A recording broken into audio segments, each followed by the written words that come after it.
When I started playing Magic, Mulligan seemed like a largely uncomplicated subject. If your hand is okay, you keep it. If it sucks, you don't. And for the most part, this analysis reflected the actual state of the game. See, for the first several years I played the game, the official Mulligan rule was the Paris Mulligan. If you don't like your hand of 7, you can draw a new hand of 6. If you don't like that hand, you can draw a new hand of 5, and so on. In some competitive constructed applications, you might have planned out some sort of mulligan policy for yourself, but the general idea, especially in Limited, was, try not to mulligan, because it sucks, especially with regard to Mana Screw. If your deck is 40% lands, a 7-card hand averages 2.8 lands. If you mulligan after drawing too few lands, the 6-card replacement hand will average 2.4 lands.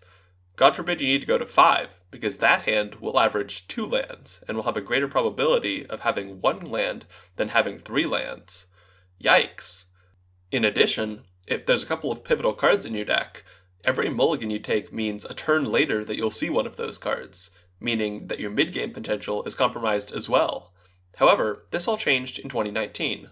The introduction of the London Mulligan meant that, since you get to see a full hand of 7 cards with every mulligan, it's no longer the painful choice it used to be. This is all the more true in Commander, where you get one for free. The filtering value in being able to pitch a hand and get that same number of cards again is legitimate, and shouldn't be underestimated. Taking that first mulligan has no cost to you, other than that it requires taking your first mulligan. So if you aren't using that mulligan regularly, every few games at least, you're actively giving up on a resource the game is handing you.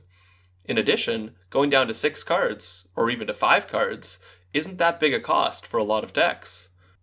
It's a bit painful and limited because card effects and power levels are less diverse, so drawing a different set of lands, generic beaters, and non-creature spells often won't feel worth the cost of losing one of them.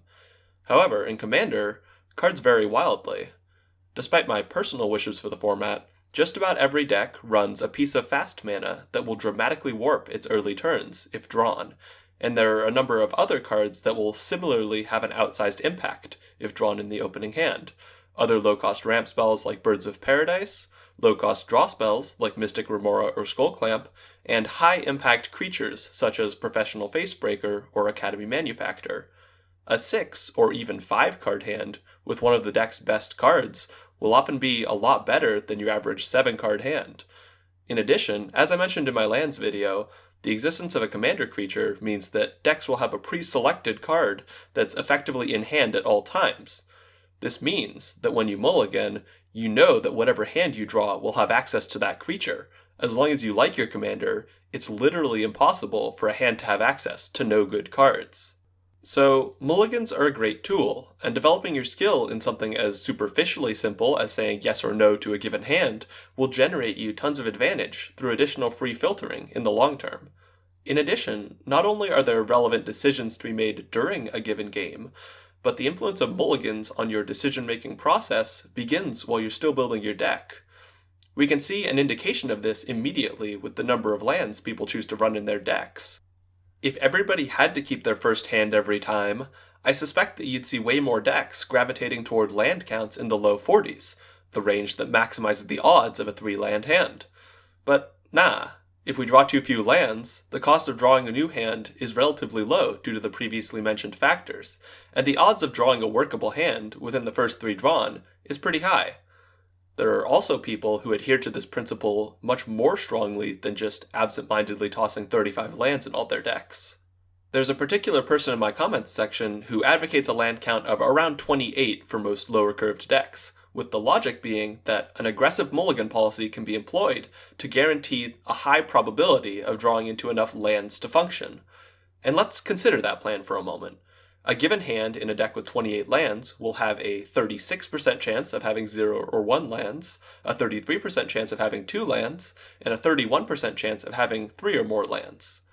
If we're willing to mulligan to 6, to see up to 3 hands of cards, this gives us a 95% chance of seeing a hand with at least 2 lands, and a 2/3 chance of seeing a hand with at least 3 lands. These aren't the worst odds, especially when you consider that there might be low-cost draw, low-cost tutors, low-cost ramp, land cycling, and other tools that can make a 2 or even 1 land hand keepable. However, this also calls back to the idea of mulligans as a resource. Getting to see more hands of cards has filtering value, and constructing a deck in the 28 land framework means that that filtering resource is basically spent exclusively looking for the right land count. Now, this can be fine if you really trust your non-land cards to be valuable and trust your mana base to give you the symbols you need, but you're still giving up a bit of ability to hunt for good non-land plays. As a demonstration of this, we can think of a hand that has 2 lands and some desirable non-land cards. Decent hand, I'd happily keep it. But what if we just made some changes to the deck, and one of these lands got cut for a Ledger Shredder? Suddenly, this hand has a very high risk of missing at least one early land drop, and we might need to mulligan for a different hand, a hand that will likely have worse non-land plays. The point here is that running fewer lands will lead to a greater frequency of needing to reject hands with desirable non-land plays. If we're looking for a hand with 2 to 4 lands, running a land count of 30 will give us that 66% of the time, whereas a land count of 40 will give us that 76% of the time. 10% might sound like a small difference, but think about it this way. Almost a third of the hands that the hypothetical 30 land deck needs to mulligan due to land count are keepable by the 40 land deck, and those hands might contain some really great cards. This doesn't mean that running more lands is objectively correct. There definitely are decks where having a lower chance to top deck a land is especially desirable, but it does demonstrate some of the trade-offs involved with running different land counts, and the way that higher land counts, and better mana bases for that matter, can increase the filtering value of the mulligan step. Let's say you decide to lean more in the direction of filtering for non-land cards. What's a good thing to do with this filtering? Well, a lot of decks will have a particular thing they're looking to find. For example, a piece of ramp is a frequent want for decks with a specific curve in mind, as is the case with the Goreclaw deck I mentioned in my lands video. In cases like this, how many of a particular type of card a deck should run often comes down to whether the deck is okay with drawing multiple copies. In my lands video, I showed a formula for finding the probability of drawing a card of a type, and while 20 cards of a type does give a comfortable 80% chance of drawing at least one in any given hand, the flip side is that there's also a more than 40% chance of drawing 2 or more, and there is actually a lower chance of drawing exactly 1 copy than there is running a count of 15, or even 10. Some decks won't mind multiple copies of whatever they're looking for, but for a deck looking for a diverse range of cards, or a deck that is tight on space, running 10 to 12 copies and mulliganing aggressively for them might be a better plan than running 15 or 20. Another consideration that's especially relevant for higher powers is that decks can be built with the intent to mulligan in different ways based on the opposing decks and the turn order. In certain matchups, it might be correct to mull aggressively for a hand that will make a bunch of bold plays early in a rush to gain dominance, whereas a different deck pool and turn order might make a grindier hand with quality drawn interaction a much more appealing one to stick with. At this point, I think I should mention, I've been presenting mulligans as a filtering resource, which might imply that each deck has a set quantity of this resource that it should spend all of. And this is the easiest way to think of it, but it's not exactly correct. Willingness to mulligan will differ person to person and deck to deck, and how tightly a given player leverages their mulligans will generally depend on 3 factors. One of these factors is how much they care about the quantity of cards they start the game with. I mentioned that constructed EDH decks have more card variation than limited decks, and this effect scales with power level. In CEDH, a single power card like Dockside Extortionist or Esper Sentinel might redeem an otherwise painful 5-card hand. And a high density of specific stacks pieces means that ditching a hate card against 3 commanders that aren't generally all that affected by it isn't a large cost at all.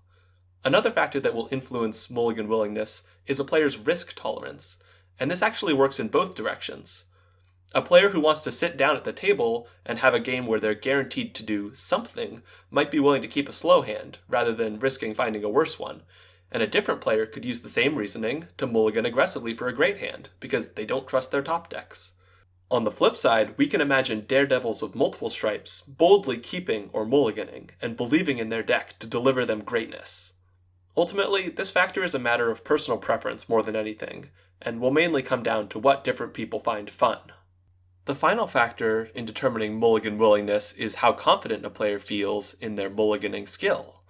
Less experienced players, and players who don't know their deck as well, will often be inclined to keep a mediocre but workable hand that a more experienced player would happily toss out to hunt for a better one. This is a skill you can work on, and the best way to do this is to understand the ratios of different things in your deck, and how likely each is to get drawn, either in an opening hand or in the first several draws of the game. It's useful to know that your opening hands will contain an average of 2.5 lands and 2.2 cards above 3 mana, and that they'll have a 70% chance each to contain at least one piece of ramp and draw. If this feels like a nebulous process to put in practice, you can also do lots of playtesting.